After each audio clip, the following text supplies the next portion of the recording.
Hoyoverse is doing it again. Yes, the Genshinification is real and is very much worse than you think. Well, let's dive into it, but before that, please subscribe.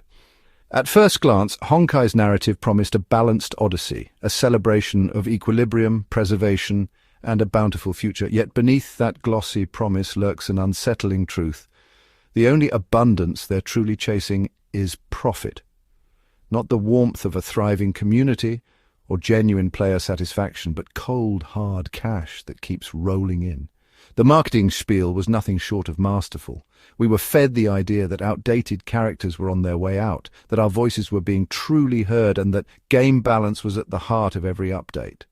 Meanwhile, hidden behind that polished rhetoric, the developers were preparing to unleash a tidal wave of power creep. They didn't outright lie.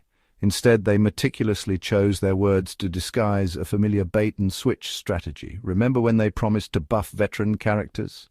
That assurance was meant to soothe us, to convince us that our loyalty and feedback mattered. Yet they never pledged to stop the onslaught of overwhelmingly powerful new additions. Enter Tribby, a character whose design doesn't merely push the envelope, it shreds it. With abilities that include stacking true damage and an eye-watering 24% damage boost for every team archetype. Tribby isn't just another addition, it's a clear statement that everything else might soon be rendered obsolete. The irony deepens when you consider the promises made about preserving the legacy of older units. Developers warned that veteran DPS characters might begin to lag behind, yet they built that into the narrative. With the advent of the new Memory of Chaos rotation, enemy health has skyrocketed to levels that evoke the climactic battles of epic anime showdowns. Suddenly, clinging to your old favorites requires more than just nostalgia. It demands an epic training montage, relentless grinding, and perhaps even a hefty dose of personal sacrifice. And it's not only about the characters. The design philosophy seems to mirror what many refer to as Genshinification, a process where game design becomes increasingly skewed toward monetization at the expense of player experience. Even the most patient communities, such as those in China, are showing signs of explosive frustration. When communities known for blind supporting start to erupt in outrage, it's a loud, clear alarm bell for developers. But the situation gets even murkier. A fresh and potentially game-altering feature is on the horizon: global passives. Imagine an account-wide buff system that isn't earned through skill or in-game progress, but's instead locked behind the pull of a gacha banner. This isn't just another level of power creep, it's a steep plunge into pay-to-win territory. Skipping a banner isn't merely a risk of missing out, it's practically a sentence for your account's future. Over time, these global enhancements accumulate, transforming every encounter into a stark reminder that you're perpetually a step behind those who have invested more cash. Let's take a moment to unpack that.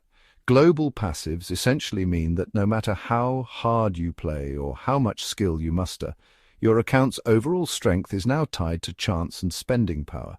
It's as if the game's balance is determined not by your strategy or dedication, but by your willingness or ability to drop more money. This is a radical departure from the notion of merit-based progression, and it's no surprise that it has many long-time fans on edge.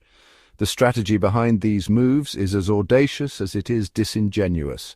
Hoyoverse appears content to manufacture issues only to later peddle their solution back to the community. The irony is palpable. While they act as if every change is made for the greater good of the players, historical backlash, manifested in declining spending and even player exodus, has repeatedly forced their hand. Companies only pivot when their bottom line is at risk, and our wallets have become the ultimate pressure point. Now let's talk about the broader implications.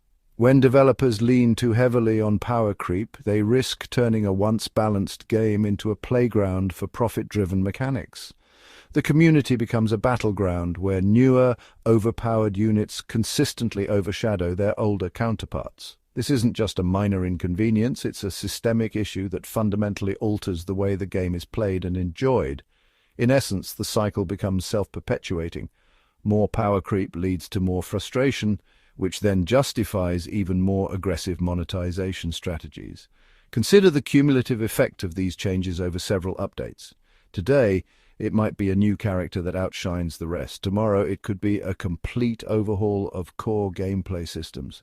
The promise of continuous evolution becomes a double-edged sword, where every improvement is a step further away from the game we fell in love with. And while the promise of a fresh start might seem enticing, it often comes at the expense of those who've invested their time and passion into the original experience. So what's the lesson here?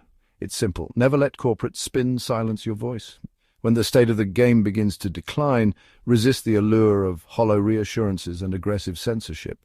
Whether it means tightening your purse strings or taking your grievances to every available forum, collective action remains our most powerful tool against relentless monetization and unchecked power creep. The message is clear. Demand a game that values its community over unchecked profit margins. Stand up, speak out, and let your actions, be it through spending choices or vocal criticism, be the catalyst for change. History has shown that when players come together, their collective voice can force even the most profit-driven companies to listen. Let's keep the pressure on.